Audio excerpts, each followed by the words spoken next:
નમસ્કાર મિત્રો, કૃષ્ણમાયા કોટ્સમાં તમારું હાર્દિક સ્વાગત છે.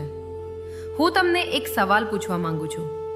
તમે પ્રેમ મેળવવા માંગો છો એ તો સ્પષ્ટ છે, પરંતુ શું તમે ક્યારે એ વિચાર્યું છે કે તમે પ્રયત્ન કરો છો, ખૂબ પ્રયત્ન કરો છો, સારા કપડાં પહેરો છો, મીઠી વાતો કરો છો, ભેટ સોગાદો આપો છો, છતાં પણ એ સ્ત્રી તમારી તરફ ખેંચાતી નથી, અથવા ખેંચાય છે તો ટકતી નથી? આજે હું તમને એ વાત જણાવીશ જે કોઈ રિલેશનશિપ કોચ નહીં બતાવે, જે કોઈ પુસ્તકમાં નહીં મળે, કારણ કે આ વાત બહુ ઊંડી છે. આ વાત આત્માની છે, અને જે આ સમજી ગયો તેના માટે પ્રેમ ક્યારેય દૂર નથી રહેતો. સૌપ્રથમ આ સમજો, પ્રેમ કોઈ ટેકનિક કે ટ્રીક નથી. તમે કોઈને ઇમ્પ્રેસ કરીને પ્રેમ નથી મેળવી શકતા. તમે કોઈને મેનિપ્યુલેટ કરીને પ્રેમ નથી મેળવી શકતા. સ્ત્રીનું હૃદય એક અરીસા જેવું હોય છે. જે ઉર્જા તમે તેને આપશો એ જ ઉર્જા તે પાછી આપશે. જો તમે અંદરથી ખાલી છો તો અરીસો તમને ખાલી જ બતાવશે. જો તમે અંદરથી છલોમે, અંદરથી છલોછલ અને પૂર્ણ છો તો અરીસો તમને પૂર્ણતા જ બતાવશે. અને આ જ એ રહસ્ય છે જે આજે હું તમારી સામે ખોલવા જઈ રહ્યો છું. 3 આદતો, 3 ગુણો. જો આ એક પુરુષમાં હોય તો સ્ત્રી સ્વાભાવિક રીતે તેની તરફ ખેંચાય છે, રાત્રે પણ, દિવસે પણ, કોઈ પણ પ્રયત્ન વગર. 1. પહેલી આદત, પૂર્ણ ઉપસ્થિતિ. તમે શરીરથી તો ઘણી જગ્યાએ હોવ છો, ઘરમાં હોવ છો, તેની પાસે બેઠા હોવ છો, તેની સાથે વાતો કરો છો, પરંતુ મનથી ક્યાં હોવ છો? મન ઓફિસમાં હોય છે, મન ફોનમાં હોય છે, મન આવનારા કાલની ચિંતામાં હોય છે. અને એ સ્ત્રી જે તમારી સામે બેઠી છે તે આ તુરંત અનુભવી લે છે. સ્ત્રી ખૂબ સંવેદનશીલ હોય છે, તમારા કરતાં પણ વધારે. તે તમારા શબ્દો નથી સાંભળતી, તે તમારી ઉર્જાને અનુભવે છે. અને જ્યારે તમે અંદરથી ગેરહાજર હોવ છો ત્યારે તે તરત જ જાણી લે છે. મેં હજારો લોકોને જોયા છે જેઓ પ્રેમમાં નિષ્ફળ જાય છે. એટલા માટે નહીં કે તેઓ ખરાબ છે કે ગરીબ છે, પરંતુ એટલા માટે કારણ કે તેઓ ક્યારેય અત્યારે વર્તમાનમાં હોતા જ નથી જ્યાં તેમનું શરીર હોય છે.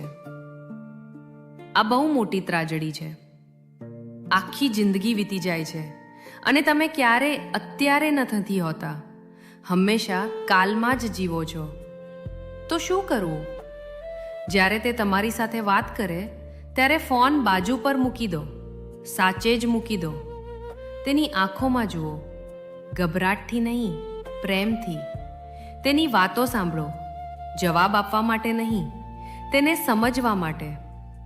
જ્યારે તમે કોઈને સાચે જ સાંભળો છો ત્યારે એ વ્યક્તિ અનુભવે છે, હું મહત્વપૂર્ણ છું, મને જોવામાં અને સમજવામાં આવી રહ્યો છું. અને આ અહેસાસ આજના સમયમાં એટલો દુર્લભ છે કે જે પુરુષ આ આપી શકે તે સ્ત્રીના હૃદયમાં કાયમ માટે વસી જાય છે. ધ્યાન અને પ્રેમ બંને એક જ વસ્તુ છે. બંનેમાં એક જ કળા જોઈએ, પૂર્ણ ઉપસ્થિતિ. 2. બીજી આદત, અંદરની શાંતિ. પુરુષની સાચી શક્તિ તેના સ્નાયુઓમાં કે તેના પૈસામાં નથી હોતી. પુરુષની સાચી શક્તિ હોય છે તેની અંદરની શાંતિમાં. આજના પુરુષને જુઓ, નાની નાની વાત પર ગુસ્સો. કોઈકે કંઈક કહ્યું અને તે કલાકો સુધી અંદરથી બળતો રહે છે. કોઈકે ઇગ્નોર કર્યો અને તે ભાંગી પડે છે. કોઈકે રિજેક્ટ કર્યો અને તે વિખેરાઈ જાય છે. આ નબળાઈ છે. હું કઠોરતાથી નહીં, સચ્ચાઈથી કહી રહ્યો છું. સ્ત્રીનો સ્વભાવ દરિયાના મોજા જેવો હોય છે. તે ઉપર જાય છે, નીચે આવે છે, ખુશ થાય છે, દુઃખી થાય છે, રોવે છે, હસે છે. આ તેનો સ્વભાવ છે, આ તેની સુંદરતા છે. પરંતુ આ મોજાને એક કિનારાની જરૂર હોય છે. એવો કિનારો જે હલે નહીં, જે ડગમગે નહીં, જે વાવાઝોડામાં પણ અડીખમ ઊભો રહે અને એ કિનારો તમે છો અથવા તમારે બનવું જોઈએ. જ્યારે તે ઇમોશનલ થાય અને તમે શાંત રહો ત્યારે તે અનુભવે છે, હું આની સાથે સુરક્ષિત છું, આ મને સંભાળી શકે છે, આ તૂટશે નહીં. અને આ સુરક્ષાનો અનુભવ જ પ્રેમના પાયાની સૌથી ઊંડી ઈંટ છે. જે સ્ત્રી સેફ અનુભવે છે તે ખુલતી જાય છે, અને જે સ્ત્રી ખુલે છે તે પૂરા દિલથી પ્રેમ કરે છે. આ શાંતિ કેવી રીતે આવે? ધ્યાનથી, અને માત્ર ધ્યાનથી. રોજ સવારે 15 મિનિટ બસ બેસી જાઓ, શ્વાસને જુઓ. વિચારો આવશે, આવવા દો, જશે, જવા દો. તમે માત્ર જોતા રહો. આ સાધારણ લાગે છે, પણ સાધારણ નથી. આ જ એ પ્રેક્ટિસ છે જે તમારી અંદર એક એવું કેન્દ્ર બનાવે છે જે ક્યારેય હલતું નથી. અને જ્યારે તમારી અંદર એ કેન્દ્ર બની જાય ત્યારે બહારની દુનિયા તમને હલાવી શકતી નથી. કોઈ રિજેક્શન નહીં, કોઈ તકલીફ નહીં, કોઈ વાવાઝોડું નહીં.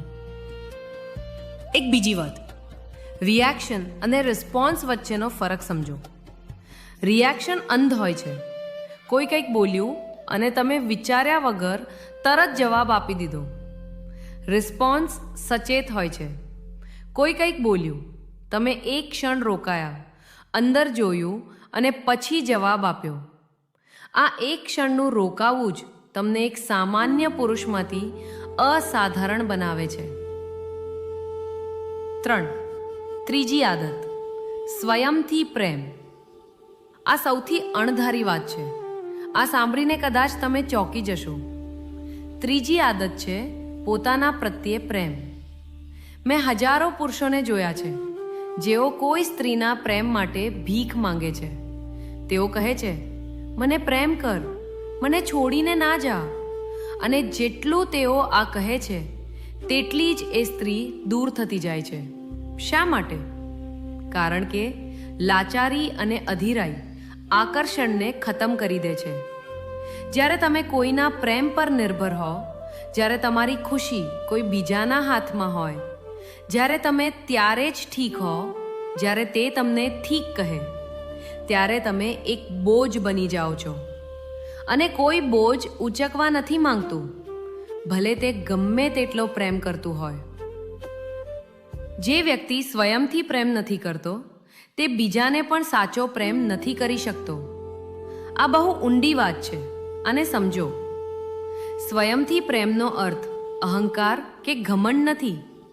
સ્વયંથી પ્રેમનો અર્થ છે પોતાની સાથે શાંતિ, પોતાની જાતને જેવા છો તેવા સ્વીકારવી, પોતાની નબળાઈઓને જાણવી અને તેનાથી ડરવું નહીં, પોતાની તાકાતને ઓળખવી અને તેના પર ટકી રહેવું. જે વ્યક્તિ પોતાનામાં પૂર્ણ છે તે કોઈને પણ ઇમ્પ્રેસ કરવાનો પ્રયાસ નથી કરતો.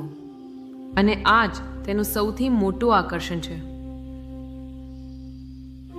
સ્ત્રી એક પૂર્ણ પુરુષ તરફ ખેંચાય છે, એવા પુરુષ તરફ જેને તેની જરૂરિયાત નથી પણ જે તેને ઈચ્છે છે. ફરક સમજો. જરૂરિયાત અને ચાહતમાં ફરક હોય છે. જરૂરિયાત દબાણ ઊભું કરે છે, ચાહત આકર્ષણ ઊભું કરે છે. જ્યારે તમે કોઈ સ્ત્રીને એવો અનુભવ કરાવો છો કે મને તારી જરૂર છે, ત્યારે તે ઘૂંટણ અનુભવે છે. પરંતુ જ્યારે તમે એવો અનુભવ કરાવો છો કે હું તારા વગર પણ ઠીક છું, પરંતુ તારી સાથે વધુ સુંદર છું, ત્યારે તે ખેંચાય છે, વારંવાર ખેંચાય છે. તો સ્વયંથી પ્રેમ કેવી રીતે કરવો? તમારા પોતાના માટે જીવો. કોઈ એવો પોષણ રાખો જે માત્ર તમારો પોતાનો હોય. કોઈની સાથે પોતાની સરખામણી ન કરો. અને પોતાનું ધ્યાન રાખો, શરીરનું, મનનું અને આત્માનું. જે પોતાનું ધ્યાન રાખી શકે છે તે જ બીજાનું ધ્યાન પણ રાખી શકે છે. તો સાંભળો, અંતમાં 3 આદતો: પૂર્ણ ઉપસ્થિતિ, અંદરની શાંતિ અને સ્વયંથી પ્રેમ. પ્રેમ કોઈ ડીલ કે સોદો નથી. પ્રેમ એક ઉર્જા છે અને ઉર્જા ત્યાં જાય છે જ્યાં તેને સ્પેસ, જગ્યા મળે, જ્યાં તેને ઊંડાણ મળે અને જ્યાં તેને સ્વતંત્રતા મળે. જ્યારે તમારી અંદર એ સ્પેસ, એ ઊંડાણ અને એ સ્વતંત્રતા હશે ત્યારે પ્રેમ તમારી પાસે આવશે, વગર માંગે, વગર બીક માંગે, એકદમ સ્વાભાવિક રીતે. જેમ ફૂલ ખીલે છે અને ભમરો આપોઆપ આવી જાય છે. હવે એક કામ કરો, કોમેન્ટમાં લખો કે આ ત્રણેયમાંથી કઈ આદત તમને સૌથી મુશ્કેલ લાગે છે, પહેલી, બીજી કે ત્રીજી. અને જો આ વાત તમારા દિલને સ્પર્શી ગઈ હોય તો આ વિડીયોને એ મિત્ર સાથે જરૂર શેર કરો જેને આની સૌથી વધુ જરૂર છે. આગામી વિડીયો આનાથી પણ વધુ ગહન હશે. જો તમને આ વિડીયો પસંદ આવ્યો હોય અને કંઈક નવું શીખવા મળ્યું હોય તો વિડીયોને લાઈક જરૂર કરજો. જો તમે હજુ સુધી કૃષ્ણા માયા કોટ્સ ચેનલને સબસ્ક્રાઇબ નથી કરી તો અત્યારે જ સબસ્ક્રાઇબ કરો અને બેલ આઇકોન દબાવો જેથી અમારી આવનારી દરેક નવી વિડીયો સૌથી પહેલાં તમારી સુધી પહોંચે. અને એક વાત હું તમને પૂછવા માંગુ છું, આટલા બધા લોકો અમારી વિડીયો જુએ છે પરંતુ લાઈક અને કમેન્ટ ખૂબ ઓછા લોકો કરે છે. આખરે એવું કેમ? જો તમે અમારી વિડીયો નિયમિત રીતે જુઓ છો તો આજે કોમેન્ટમાં માત્ર જય શ્રી કૃષ્ણ અથવા તમારો અભિપ્રાય જરૂર લખજો. તમારો એક નાનો લાઈક, એક કમેન્ટ અને તમારો સપોર્ટ અમને વધુ સારી અને ઉપયોગી વિડીયો બનાવવાની પ્રેરણા આપે છે. ધન્યવાદ. ફરી મળીએ આગામી વિડીયોમાં. જય શ્રી કૃષ્ણ.